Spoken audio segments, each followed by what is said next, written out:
ওকে বিসমিল্লাহির রহমানির রহিম। আসসালামু আলাইকুম। আজকে আমরা প্রতিবিম্বের টাইপটা ক্লিয়ার করার চেষ্টা করব ইনশাআল্লাহ এইচএসসি সরল রেখাতে। দেখো প্রশ্নটা আমরা কি দেওয়া আছে, আমি শুধু এই গড়টা কিন্তু তুলেছি যেহেতু এইটাতে প্রতিবিম্বে প্রশ্নটা এসেছে। প্রতিবিম্ব রেখার সমীকরণ কনসেপ্টটা, টাইপটা প্রতিবিম্ব রেখার সমীকরণ। এখানে দেখো দৃশ্যকল্প 2 ছিল, মূলত দৃশ্যকল্প 1 থেকে তে প্রশ্ন চলে এসেছে, ওইটা অন্য টাইপ, এই জন্য আমরা এটা উঠাইনি। দৃশ্যকল্প 2-এ দুইটা রেখা দিছে, 3x - y - 2 = 0 একটি রেখা, আর সেকেন্ড যে রেখা দিছে x + y = 2, দুটি সরল রেখা। বুঝতে পারলাম অবশ্যই। এখন জিজ্ঞেস করছে কি যে দৃশ্যকল্প 2-এর প্রথম রেখার সাপেক্ষে দ্বিতীয় রেখার প্রতিবিম্ব রেখার সমীকরণ নির্ণয় করো। ভাই তুমি একটা কথা বুঝো, প্রথম রেখার সাপেক্ষে যদি বলে ওই রেখাটাকে আয়না বিবেচনা করবা। দেখো প্রথম রেখার সাপেক্ষে, ধরো এই আমরা প্রথম রেখা যে রেখার সাপেক্ষে বলেছে ওইটাকে আয়না বিবেচনা করব। এইটা হচ্ছে আমাদের প্রথম রেখা। প্রথম রেখা কি? এই যে এই রেখাটা আমরা এখানে বসিয়ে দিই, 3x - y - 2 = 0 এই রেখা। কার প্রতিবিম্ব বের করতে হবে? দ্বিতীয় রেখার। দ্বিতীয় রেখার কি? এই দ্বিতীয় রেখা। ধরো আয়নার সামনে আমরা থিটা কোণে দ্বিতীয় রেখাটা রাখলাম, θ1 কোণ দিলাম। কেন সেটা এখনো বুঝতে পারবা। দেখো এটা কোন রেখা আমরা রাখলাম? x + y = 2। এখন এইটার প্রতিবিম্ব রেখা অবশ্যই তুমি বুঝতে পারতেছো আয়নায় কিভাবে হয় প্রতিবিম্ব, ঠিক একই কোণে সৃষ্টি হয়। এটা θ2, θ1 এবং θ2 কিন্তু সমান। এই কনসেপ্ট কাজে লাগিয়েই কিন্তু আমরা অঙ্কটা সলভ করে ফেলবো। তার আগে একটা বিষয় দেখো, আমরা কি এই ছেদ বিন্দুটা বের করতে পারি? এই ছেদ বিন্দু কি আসলে? এই রেখা এবং এই রেখার ছেদবিন্দু। অবশ্যই এই রেখার সমীকরণ তুমি জানো, 3x - y - 2 = 0। এই রেখার সমীকরণ তুমি জানো, দুইটা সমীকরণ সলভ করলে x y চলে আসতেছে। আমরা যদি এটা সলভ যদি করি দুইটা রেখার ইকুয়েশনে চলে যাই।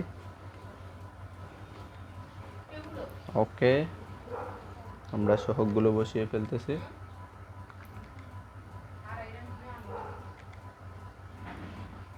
ওয়ান ওয়ান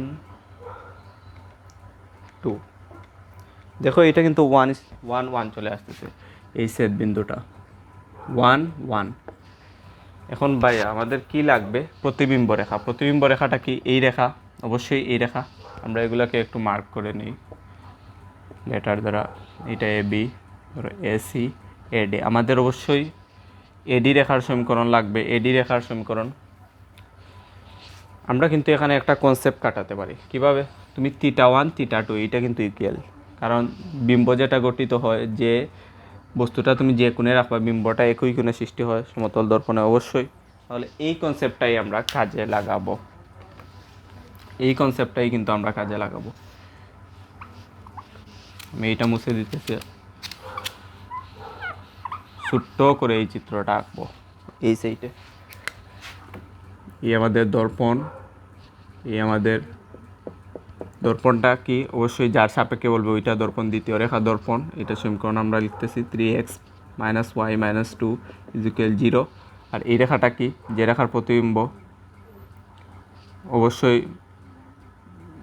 প্রথম রেখার সাপেক্ষে, প্রথম রেখাটা দর্পণ, এইটা দর্পণ। দ্বিতীয় রেখার প্রতিবিম্ব, এইটা হচ্ছে দ্বিতীয় রেখা, x + y = 2। এখন আমরা কি প্রতিবিম্ব রেখার সমীকরণটা বের করব। এখানে θ1, এইখানে θ2। দেখো আমরা কি জানি, tan θ1 = tan θ2 অবশ্যই বলতে পারি, যেহেতু θ1 θ2 সেম, তাদের ট্যানজেন্টের মানও সেম হবে। এখান থেকে আমরা কি জানি? আমরা এইটার ডাল ধরো, তুমি এটার ডাল m2 ধরো, এটার ডাল m1 ধরো, এটার ডাল m ধরো। কোনোভাবে যদি ভাই আমরা এই এমটা ও জানা যে রেখার সমীকরণ বের করব, ওই রেখার এমটা যদি বের করতে পারি তাহলে কিন্তু অঙ্ক শেষ। আমরা এই কনসেপ্ট থেকে বের করব। ও tan θ1 সমান কি বলা যায়? m2 minus m1 by 1 plus m2 m1। আবার টেন থিটা টু, এই সিরিয়ালটা কিন্তু মেনটেন করবা, অর্থাৎ m2 থেকে m1 বিয়োগ, বা দ্বিতীয় রেখার ক্ষেত্রে m1 থেকে m বিয়োগ। এই সিরিয়াল মেনটেন না করলে কিন্তু অঙ্ক ভুল যাবে। m1 ইন্টু m, এখান থেকে আমরা m2-র মান অবশ্যই তুমি জানো ভাইয়া, এইটা m2-র মান কি হবে, ডাল তুমি বুঝতেই পারতেছো কি হবে, y = mx প্লাস সির ফরম্যাটে যদি নাও তুমি, তাহলে আমরা ডালটা ওইটার পেয়ে যাই। একটু আমরা সরাসরি দেখে ফেলি ডালটা কত,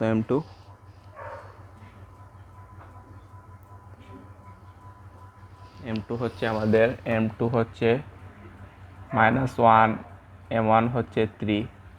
ওকে, তাহলে m2-র মানটা বসিয়ে দেবো -1 -3 বাই 1 প্লাস -1 ইন্টু 3। ওকে, m1-এর মান কি 3 মাইনাস m1 প্লাস m1-এর মানটা কি অবশ্যই 3m। ওকে, এই সমীকরণ থেকে তুমি ক্যালকুলেটারে বসাইলেই কিন্তু, সলভারে গিয়ে ক্যালকুলেটারে বসাইলেই কিন্তু m এর মান আমাদের চলে আসতেছে কত ভাইয়া, চলে আসতেছে আমাদের m এর মান 1/7। তাহলে আমরা যে রেখার প্রতিবিম্ব রেখার যে বের করব সমীকরণ, তার ডাল পেয়ে গেছি ভাইয়া। ডাল, একটা রেখার যদি ডাল পাওয়া যায় তাহলে তো অনেক কিছুই, এই ডাল দিয়েই কিন্তু আমরা সমাধান করে ফেলবো। প্রতিবিম্ব রেখার ডালটা আমরা পেয়ে গেছি, আশা করি বুঝতে পেরেছো।